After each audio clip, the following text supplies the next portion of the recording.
نحمدہ ونصلی علی رسولہ الکریم اما بعد۔ کن چیزوں پر زکوٰۃ عائد ہوتی ہے اور کن چیزوں پر زکوٰۃ عائد نہیں ہوتی اسے بیان کیا جا رہا ہے۔ رہائشی مکان چاہے جتنا قیمتی ہو اس پر زکوٰۃ لاگو نہیں ہوتی ہے، اس لیے کہ وہ ضرورت اصلیہ میں داخل ہے۔ گھر میں جو سامان ہے جیسے برتن ہے، الماریاں ہیں، قالین ہے، فرنیچر ہے، دریا ہے اور دیگر جو گھر کا سامان ہے، اسی طرح پہننے اور اوڑھنے کے کپڑے، ان میں سے کسی پر بھی زکوٰۃ لاگو نہیں ہوتی ہے۔ سونا اور چاندی، ان دو کے علاوہ کسی اور دھات کا زیور ہو، جیسے تانبا ہو گیا یا جو ہے پیتل ہو گیا یا کوئی اور اس طرح ہو، تو خواہ وہ کتنا ہی قیمتی کیوں نہ ہو، اسی طرح یاقوت، جواہرات، سچے موتیوں کا ہار ہو، ان میں سے کسی پر بھی زکوٰۃ نہیں لاگو ہوتی ہے اگر یہ اپنے استعمال کے لیے رکھے ہوئے ہوں۔ ان چیزوں پر زکوٰۃ اس وقت ہوتی ہے جب تجارت کی غرض سے یہ ہوں، یعنی فروخت کرنے کی غرض سے رکھے ہوئے ہوں۔ اسی طرح ذاتی ضرورت کے لیے پالے گئے مویشی جیسے بکری ہے، گائے ہے، بھینس ہے، بھیڑ ہے، اونٹ ہے، ان پر بھی زکوٰۃ لاگو نہیں ہوتی ہے۔ اسی طرح مرغیاں ہیں، چاہے جتنی ہی کیوں نہ ہو، ذاتی ضرورت کے لیے ہو تو ان پر زکوٰۃ نہیں ہوتی ہے۔ اسی طرح مرغیاں اس لیے پالی ہیں کہ اس سے انڈے حاصل ہوں گے اور ان انڈوں کو فروخت کیا جائے گا، تو ان مرغیوں پر بھی زکوٰۃ نہیں ہے۔ البتہ اگر مرغیاں اس لیے پالی ہیں کہ اس کو آگے فروخت کیا جائے گا تو پھر اس صورت میں ان مرغیوں پر زکوٰۃ لاگو ہوگی۔ کارخانے کی مشینریاں ہیں، آلات ہیں، عمارت ہے، یا گھر میں جو چھوٹی موٹی مشینیں ہوتی ہیں جس سے چھوٹی موٹی چیزیں بنتی ہیں، اسی طرح کاروبار میں کام آنے والے فرنیچر ہے اور سامان ہے، اسٹیشنری ہے، دکان کی جو عمارت ہے، عمارت میں موجود دکان کی الماریاں ہیں، شیلف وغیرہ، میز ہے، کرسی ہے، وغیرہ وغیرہ، ان تمام چیزوں میں سے کسی پر بھی زکوٰۃ نہیں ہوتی ہے۔ کرائے پر دیے گئے مکان اور کرائے پر دیا گیا دکان، ان دونوں میں سے کسی پر بھی زکوٰۃ نہیں ہوتی ہے۔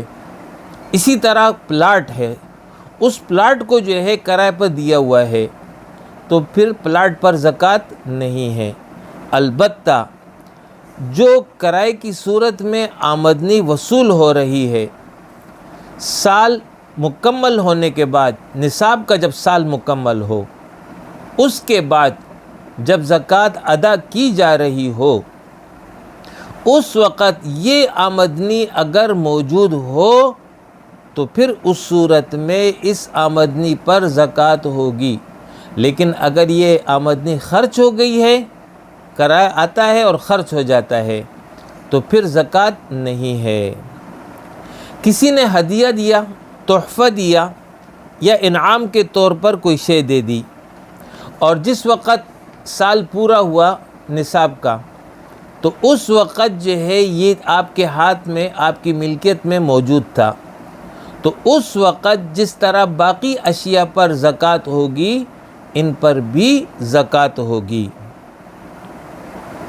کسی سے قرض لیا اور عوض میں کوئی قیمتی چیز رہن رکھوا دی جس کی مالیت تھی، تو رہن شدہ شے پر جو ہے زکوٰۃ نہیں ہوتی ہے۔ گم شدہ چیز مل گئی، کوئی قیمتی چیز تھی جس پر زکوٰۃ لاگو ہوتی ہے، وہ گم ہو گئی۔ مثال کے طور پر زیور گم ہو گیا اور اس سال بھر گم رہا، پھر اس کے بعد 1 سال کے بعد 2 سال کے بعد وہ زیور مل گیا، تو جتنا عرصہ وہ گم رہا اس عرصے کی زکوٰۃ نہیں ہے۔ سال کے دوران مال میں کمی بیشی ہوتی رہے تو اس کا اعتبار زکوٰۃ کی ادائیگی کے وقت نہیں کیا جائے گا، بلکہ زکوٰۃ کی ادائیگی کے وقت جتنا مال ہوگا اس کا اعتبار ہوگا۔ مثلا کوئی شخص پہلی مرتبہ ربیع الاول میں صاحب نصاب ہوا، یعنی ہم یوں تصور کر لیں کہ 52.5 تولہ چاندی کی مالیت 45,000 روپے بنتی ہے۔ ربیع الاول کو یہ شخص 45,000 کا مالک ہو گیا، پھر اس کے بعد ربیع الثانی، جمادی الاولیٰ، جمادی الثانی گزر گئی، اس کے پاس اب 60,000 روپے ہیں۔ پھر اس کے بعد آگے رجب، شعبان، رمضان، شوال یہ گزر گیا، اب اس کے بعد اس کے پاس رقم وہ 75,000 ہے۔ پھر ذی القعدہ، ذی الحجہ، محرم، اس وقت اس کے پاس اب 90,000 ہیں۔ پھر سفر گزر گیا اور ربیع الاول آ گیا، اب جب ربیع الاول آیا اب اس کے پاس 1,00,000 روپے ہیں، تو زکوٰۃ 1,00,000 پر ہوگی، نہ کہ اس 45,000 پر جو کہ ربیع الاول میں تھی۔ تو سال میں یہ اضافہ ہوتا رہا ہے، اس کا اعتبار نہیں، سال کے آخر میں 1,00,000 روپے ہیں تو 1,00,000 پر زکوٰۃ ہوگی۔ اور اگر کم ہوتا رہا ہے، مثال کے طور پر 45,000 روپے اس کے پاس ربیع الاول میں ہیں، پھر درمیان میں 60,000 ہو گئے، پھر 90,000 ہو گئے اور آخر میں پھر 60,000 ہو گئے، تو زکوٰۃ 60,000 پر ہوگی، یعنی اعتبار آخر کا ہے۔ آخر میں جتنی رقم ہوگی اس کے سال مکمل ہونے پر اس کے حساب سے زکوٰۃ اس سب پر لاگو ہوگی۔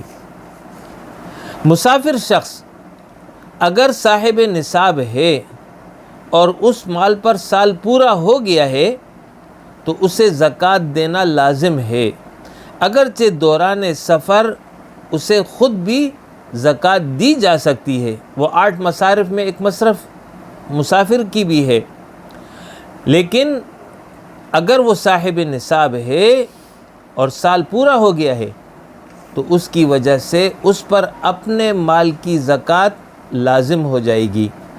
جب وہ گھر پہنچ جائے، جب اس کو موقع ہو تو اسے اپنے مال کی زکوٰۃ دینا لازم ہوگی۔ وآخر دعوانا ان الحمد للہ رب العالمین۔